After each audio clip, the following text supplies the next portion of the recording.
reçoit peu de patientes pour des cancers gynéco parce que le cancer gynéco, ça reste un cancer rare, mais qu'il est bien représenté chez les patientes âgées. Donc juste pour vous redire, parce que c'est pas des cancers qu'on voit passer dans les récapitulatifs globaux. Pourquoi ? Parce qu'il n'y a pas tant de cas que ça. On parlait pour les cancers du sein, du côlon, du poumon de plus de 10 000 cas par an. Et là, vous allez voir, avec la gynéco, on redescend. Alors l'endomètre, 8 000 cas, ça va être le plus fréquent, avec un âge moyen diagnostic de 63 ans. Et le cancer du col, on est à 2800 cas. Un diagnostic qui est plus fréquent chez les femmes plus jeunes, 51 ans, et qui, j'espère, disparaîtra bientôt de nos diaporamas, puisqu'on aura fait un dépistage organisé de meilleure qualité avec les frottis et on aura vacciné tous nos adolescents pour pas qu'ils attrapent l'HPV. Le cancer de l'ovaire qui reste un cancer rare, 4700 cas par an, mais qui est très mortel, parce qu'on a un diagnostic très souvent tardif. Souvent, on est déjà dans une carcinose péritonéale. Et puis le cancer de la vulve, qui est très rare, mais qui est grave et qui concerne les femmes âgées. Revenons au cancer du col, qui n'a pas de surmortalité parce que la patiente est âgée, qui va avoir, lui, une mortalité qui augmente avec l'âge, parce qu'on ne va pas réussir à faire tout à fait les mêmes traitements chez les femmes âgées. Alors, c'est quoi le traitement du cancer du col ? Là, je vous ai refait un petit récapitulatif de la forme que ça prend, le cancer du col, pour vous rappeler qu'on a rapidement une atteinte qui peut être antérieure, postérieure sur les organes vésicaux, enfin la vessie et le rectum, que son principal traitement, quand c'est des formes avancées, ça va être un traitement de radiothérapie, que nous, les chirurgiens, on est là en fait pour faire le diagnostic. Les patientes, elles vont arriver parce que vous nous les adressez pour métrorragie. Du coup, on va évaluer la fragilité de la patiente avec les oncogériatres et puis on va décider si le cancer est localisé d'aller vers une chirurgie. On a même parfois des lésions simplement de haut grade chez les personnes âgées. On va quand même faire des conisations. Par contre, si c'est des stades avancés et dans notre territoire, on en voit beaucoup encore, on va évaluer. Souvent, chez les patientes âgées, on va restreindre un peu l'évaluation chirurgicale qui peut être en fait une évaluation ganglionnaire. On va passer directement, une fois la biopsie faite donc par nous, souvent au traitement de radiothérapie qui sera donc soit localisé au pelvis parce que on n'a pas d'atteinte plus haut sur le TEP scanner, soit on fera une atteinte carrément, une radiothérapie carrément étendue pour avoir un traitement complet, même si c'est pas toujours bien toléré. Donc pour le cancer du col, on essayera d'être systématique, mais pas trop faire de curage ganglionnaire. Pour ce qui est du cancer du corps utérin, donc là, je vais me restreindre au cancer de l'endomètre, 8000 cas par an quand même. L'obésité favorise parce que vous aurez une transformation et une hyperœstrogénie induite par les graisses. Et donc une surstimulation de l'endomètre qui va devenir tumorale. Alors, pour vous dire, le diagnostic qui sera évoqué devant toute métrorragie, et comme la chirurgie, c'est notre principal allié dans le cancer de l'endomètre, la première chose chez la femme âgée, ça va être de savoir si on pourra l'opérer ou non. Donc, repérer les femmes fragiles et repérer les femmes solides sur lesquelles on va se lancer dans une chirurgie. La chirurgie, elle doit être complète.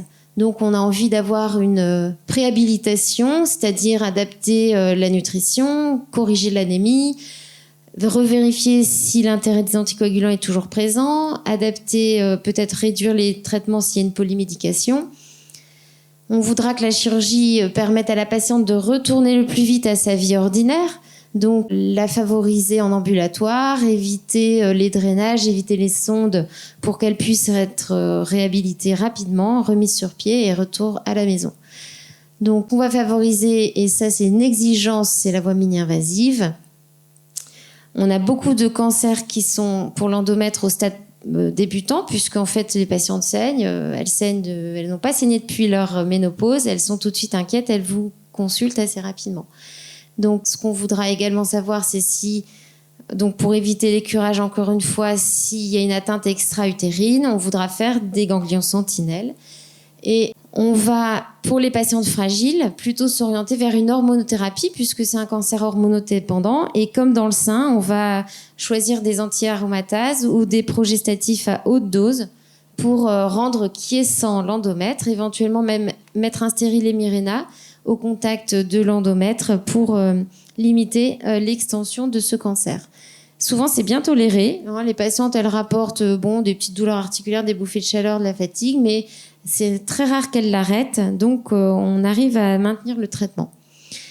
Et puis, celles qui n'ont pas eu de traitement parce qu'elles n'ont pas le souhaité, parce que c'était difficile de le mettre en route, on garde aussi une place pour la radiothérapie hémostatique qui va permettre d'arrêter les saignements si ils sont gênants. Et qu'est-ce qu'on va faire pour l'ovaire ? Pour l'ovaire, c'est plus sombre.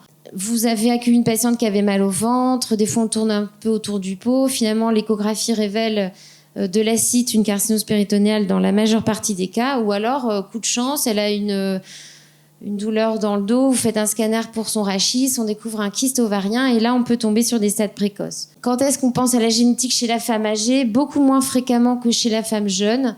Mais si l'histoire familiale l'évoque, pourquoi pas faire une enquête génétique quand même. On aura une place prépondérante pour l'ovaire des soins de support et là aussi de l'hormonothérapie, parce que si votre biopsie, ou même parfois en se passant d'une biopsie, on a des récepteurs hormonaux, on va s'orienter vers une hormonothérapie dans quelques cas.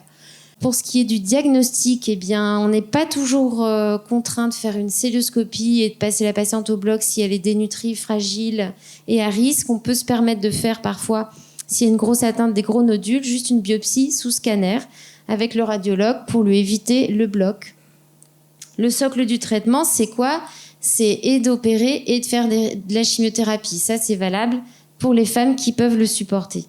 Alors, pour les femmes jeunes, on se pose la question de savoir si on commence par faire de la chimio ou si on commence par les opérer. Pour les femmes âgées, on se demande si elles peuvent supporter la chirurgie, c'est rare. La chimiothérapie, souvent oui, si on l'adapte en monothérapie.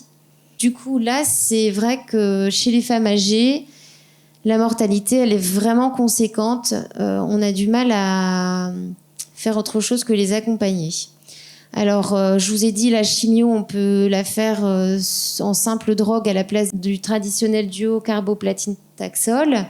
Finalement, on voit une évolution fréquente vers un tableau d'occlusion digestive par évolution de la carcinose péritonéale qui nécessite là que vous soyez en lien avec nous et avec l'équipe de soins de support, l'équipe de soins palliatifs à domicile pour mettre en place l'hydratation, les traitements d'octréotides, les traitements de corticoïdes à haute dose pour essayer de maintenir la patiente si elle le souhaite à domicile, pour l'accompagner dans sa fin de vie. Ça peut arriver qu'on discute d'une ponction drainage d'une énorme masse qui soit vraiment très kystique, très liquidienne, pour la soulager, même si on sait que c'est juste pour la soulager.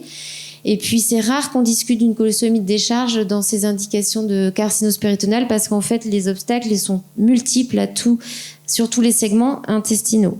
Et enfin, je voudrais vous parler de la vulve parce que les cancers de vulve sont rares, mais vous y pensez finalement avec l'aide de la famille ou de l'infirmière à domicile ou des aides-soignantes. C'est-à-dire que c'est souvent la patiente qui a un petit bobo qui traîne, qui fait mal, ça fait longtemps que ça pique. Nous, on peut les recevoir quand vous le souhaitez pour voir si c'est juste un lichen ou s'il y a une lésion. Et puis, on peut aussi faire des chirurgies qui soulagent les patientes dans ces cas-là.